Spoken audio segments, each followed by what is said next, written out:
안녕하세요. 아름답고 가슴 따뜻한 감동이 있는 사연을 소개해드리는 세상에 이런 감동입니다.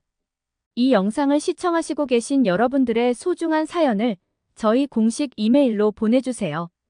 여러분들의 구독과 좋아요는 영상 제작에 아주 큰 힘이 됩니다. 지금 이게 무슨 상황인가요? 계속되는 이상 기온으로 폭염을 식히려 중국에서 인공강우를 뿌렸다가 역풍을 맞았습니다. 인공강우를 내리는 데는 성공했지만 초속 34m가 넘는 폭풍우가 몰아친 겁니다. 오토바이가 쓰러지고 잡동사니가 날아다니는 모습입니다. 안전하다고 생각한 집안에서는 아파트 창문이 뜯어나가며 아수라장이 되는 모습인데요. 이처럼 피해가 계속해서 발생하자 중국 내에서는 인공강우가 아니라 인공재난이 아니냐며 비난이 일어나고 있습니다. 충무, 정신 차려. 배울 게 없는 한국에 왜 가려고 해? 우리는 이미 세계 최고의 기술력을 가지고 있어. 한국? 웃기지 마. 그들의 반도체? 우리의 화웨이가 곧 추월할 거야. 5G? 우리가 세계를 리드하고 있잖아. 전기차? BYD를 봐. 테슬라를 꺾고 있지 않나? 맞아요, 장 부장님. 우리가 왜 한국을 배워야 하죠?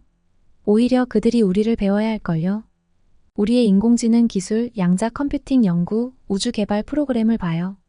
한국은 우리의 발끝에도 못 미치죠. 중국 기자들이 의견이 좁혀지지 않는지 언성을 높이며 얘기하고 있는데 과연 무슨 일이 있었던 걸까요? 오늘 들려드릴 이야기는 중국에서 과학기술 분야를 취재하고 있는 한 기자의 이야기를 대신해서 읽어드리겠습니다. 안녕하세요.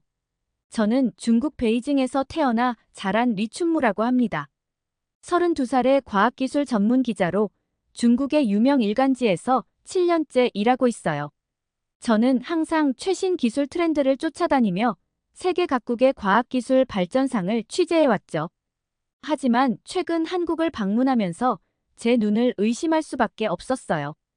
한국의 과학기술 수준이 이렇게나 높았다니 정말 놀라웠습니다. 사실 제가 한국을 방문하게 된 이유는 중국의 과학기술 현실에 대한 고민 때문이었어요. 최근 중국에서는 과학기술의 한계를 여실히 보여주는 사건들이 잇따랐거든요. 지난주 충칭시에서는 폭염을 해소하기 위해 인공강우를 시도했다가 오히려 재난을 초래할 뻔했어요. 구름씨 살포 기술의 부정확성과 기상 예측 모델의 한계로 인해 의도치 않게 폭우가 쏟아지고 강풍이 불어 도시 일부엔 잇따른 피해가 생겼습니다. 이 사건은 우리나라 기상조절 기술의 미숙함을 여실히 보여줬어요. 또한 중국의 반도체 산업도 큰 어려움을 겪고 있어요. 미국의 기술 제재로 인해 첨단 반도체 생산에 필수적인 EUV 장비를 구입할 수 없게 되면서 7나노 이하 공정의 반도체 생산이 사실상 불가능해졌거든요. 최근 화웨이가 7나노 칩을 탑재한 스마트폰을 출시했다고 발표했지만 실제로는 기존 재고를 사용한 것이라는 의혹이 제기되고 있어요. 이는 중국의 반도체 기술이 아직 세계 최고 수준과는 상당한 격차가 있음을 보여주는 증거예요. 5G 기술 분야에서도 중국은 어려움을 겪고 있어요. 화웨이의 5G 장비가 여러 국가에서 보안 문제로 퇴출당하면서 글로벌 시장에서의 입지가 크게 줄어들었죠. 국내 5G 네트워크 구축도 예상보다 더디게 진행되고 있어요. 특히 농촌 지역의 커버리지 확대와 안정적인 서비스 제공에 어려움을 겪고 있죠. 전기차 배터리 기술에서도 중국은 한국과 격차를 보이고 있어요. CATL이나 BYD 같은 중국 기업들이 양적으로는 세계 시장을 선도하고 있지만 에너지 밀도나 안정성 면에서는 아직 한국 기업들을 따라가지 못하고 있어요.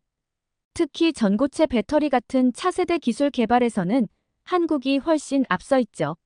로봇공학 분야에서도 중국은 아직 갈 길이 멀어요.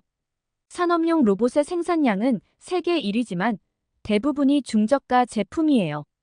고정밀 로봇이나 협동 로봇 같은 첨단 제품은 여전히 수입에 의존하고 있죠. 서비스 로봇 분야에서도 실용성 있는 제품을 만들어내는데 어려움을 겪고 있어요. 인공지능 분야에서 중국은 빠르게 발전하고 있지만 여전히 미국이나 한국에 비해 뒤처져 있어요. 특히 AI 칩 개발이나 대규모 언어 모델 훈련에 필요한 고성능 컴퓨팅 인프라가 부족한 상황이에요. 최근 바이두가 어니보시아 레나이 보트를 출시했지만 GPT사나 한국의 첨단 AI 모델들과 비교하면 아직 부족한 점이 많아요. 우주 개발 분야에서도 중국은 빠르게 발전하고 있지만 재사용 로켓 기술이나 심우주 탐사 능력은 아직 미국이나 유럽에 비해 뒤처져 있어요.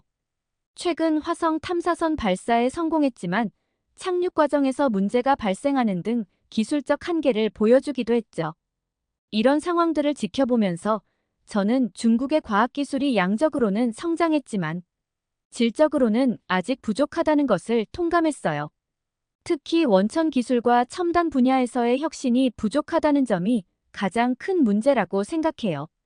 그래서 저는 한국의 과학기술 현장을 직접 취재하고 싶었어요.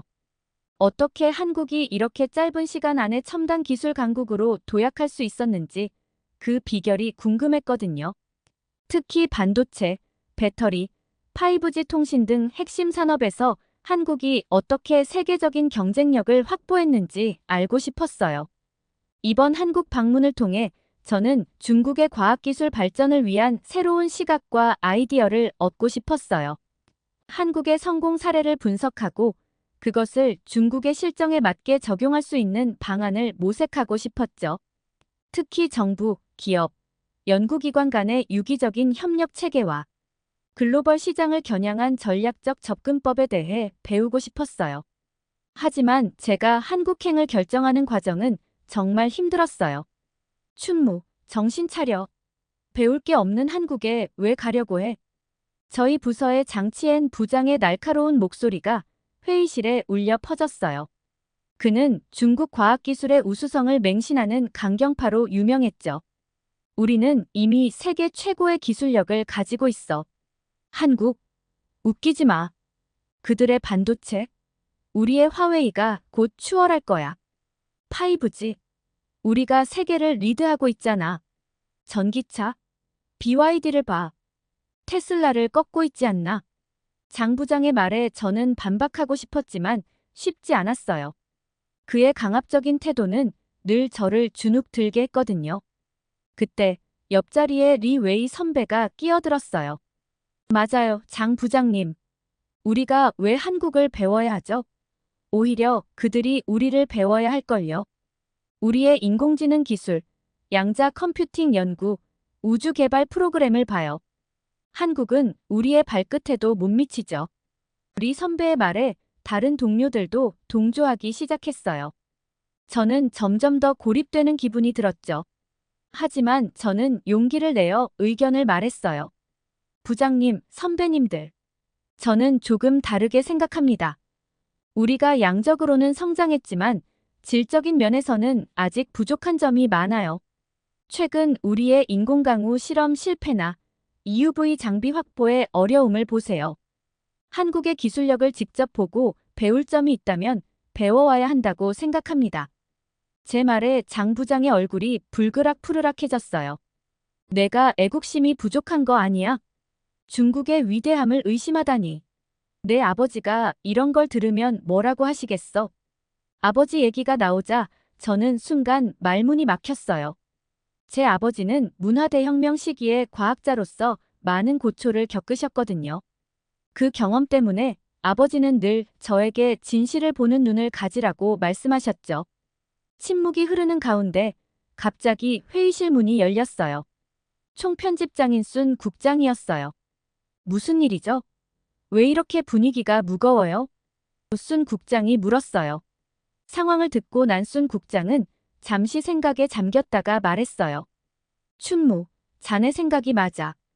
우리가 발전하려면 다른 나라의 장점도 배워야 해. 장 부장, 리 웨이, 당신들의 자부심은 이해하지만 그게 때론 독이 될 수 있어요. 춘무, 한국에 다녀와서 좋은 기사 써오길 바라네. 순 국장의 결정에 장 부장과 리 웨이는 불만스러운 표정을 지었지만 더 이상 반대하지 않았어요. 회의가 끝나고 사무실로 돌아가는 길에 장 부장이 저를 불러 세웠어요. 춘무, 내 말 잘 들어. 내가 한국에서 배울 게 있다고 착각하지 마. 넌 그저 우리의 우수성을 확인하고 돌아오는 거야. 알겠어. 그의 말에 저는 고개를 끄덕였지만 속으로는 다짐했어요. 아니에요, 부장님. 저는 진실을 보고 올 거예요. 그게 어떤 것이든지 간에. 한국행 비행기에 오르면서 저는 복잡한 감정에 휩싸였어요. 동료들의 비난, 장 부장의 압박, 그리고 제 내면의 의구심까지. 하지만 동시에 이번 취재가 중국 과학기술의 현주소를 정확히 파악하고 발전의 실마리를 찾는 기회가 될 거란 희망도 있었죠. 비행기가 이륙하는 순간 저는 창밖으로 보이는 베이징의 마지막 모습을 바라봤어요. 과연 한국에서 무엇을 보게 될까? 내 선입견은 얼마나 무너지게 될까? 아니면 장 부장의 말처럼 우리의 우수성을 재확인하게 될까? 이런 생각들을 안고 저는 서서히 한국으로 향하는 비행기에 몸을 맡겼어요. 앞으로의 일주일이 제 인생을 어떻게 바꿔놓을지 그때는 전혀 알지 못했답니다. 제가 한국에 도착한 첫날, 인천국제공항에서부터 충격의 연속이었어요. 공항 내 로봇들이 승객들을 안내하고 수화물을 운반하는 모습을 보고 깜짝 놀랐죠. 특히 한국의 LG전자가 개발한 클로이 가이드봇이 영어, 중국어, 일본어 등 다양한 언어로 자연스럽게 대화하는 모습을 보고 감탄했어요. 우리나라에서도 비슷한 기술을 개발 중이지만 아직 이 정도 수준은 아니었거든요. 다음 날 서울의 5G 네트워크 인프라를 취재했어요. 한국은 세계 최초로 5G 상용화에 성공한 국가로 이미 전국 인구의 90% 이상이 5G 서비스를 이용하고 있더라고요. 서울 시내 곳곳에서 초고속, 초저지연 통신을 직접 체험해보니 그 속도와 안정성에 또 한 번 놀랐습니다. 중국도 5G 기술을 빠르게 발전시키고 있지만 아직 한국의 수준에는 미치지 못하는 것 같아요. 한국의 반도체 산업 현장도 방문했어요. 삼성전자의 평택 반도체 공장을 견학하면서 최첨단 3나노 공정 기술을 직접 볼 수 있었죠. 세계에서 가장 앞선 반도체 기술을 보유한 한국의 모습에 절로 감탄이 나왔어요. 특히 EUV 극자 외선 리소그래피 장비를 이용한 첨단 공정 기술은 정말 대단했습니다. 중국도 반도체 굴기를 외치며 열심히 노력하고 있지만 아직 이 정도 수준은 아니에요. 한국의 배터리 기술도 인상적이었어요.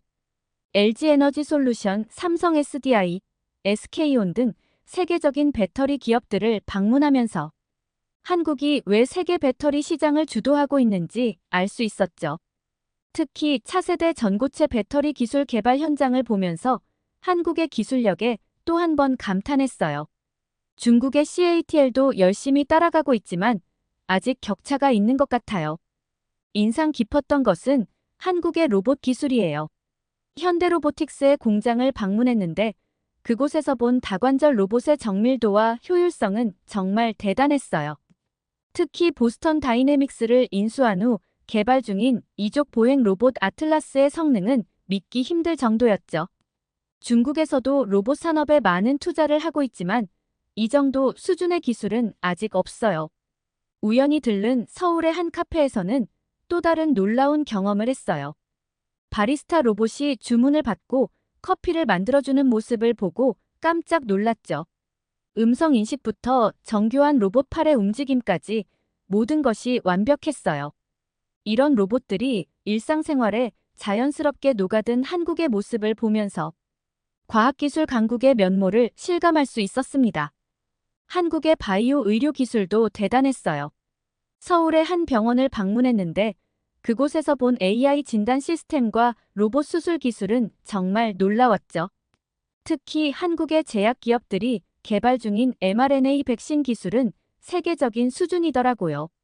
중국도 의료 기술 발전을 위해 노력하고 있지만 한국의 수준을 따라가려면 아직 갈 길이 멀어 보였어요. 마지막으로 방문한 곳은 한국과학기술연구원이었어요. 그곳에서 진행 중인 양자 컴퓨터 연구와 핵융합 에너지 개발 프로젝트를 보면서 한국의 미래 과학기술에 대한 비전을 엿볼 수 있었죠. 특히 KSTAR 핵융합 실험로의 성과를 들으면서 한국이 미래 에너지 기술에서도 선두를 달리고 있다는 걸 실감했어요. 일주일간의 취재를 마치고 귀국길에 오르면서 저는 깊은 감명을 받았어요. 한국의 과학기술 수준이 이렇게나 높다니 정말 놀라웠습니다. 인구는 중국의 30분의 1에 불과하지만 첨단 기술 분야에서는 세계를 선도하고 있더라고요. 특히 반도체, 배터리, 5G 통신, 로봇 기술 등에서 한국은 이미 세계 최고 수준에 도달한 것 같아요. 중국에 돌아와 이번 취재 내용을 정리하면서 저는 우리나라의 과학기술 정책에 대해 다시 한번 생각해 보게 됐어요. 한국이 짧은 시간 안에 이렇게 발전할 수 있었던 비결이 무엇일까요? 제가 본 바로는 세 가지 핵심 요소가 있었습니다. 첫째, 정부의 과감하고 일관된 R&D 투자예요. 한국 정부는 GDP의 4.6%를 R&D에 투자하고 있더라고요. 이는 세계 최고 수준이에요. 그리고 이 투자가 단기적인 성과보다는 장기적인 비전을 가지고 이루어지고 있다는 점이 인상적이었어요. 둘째, 기업들의 혁신에 대한 끊임없는 도전 정신이에요.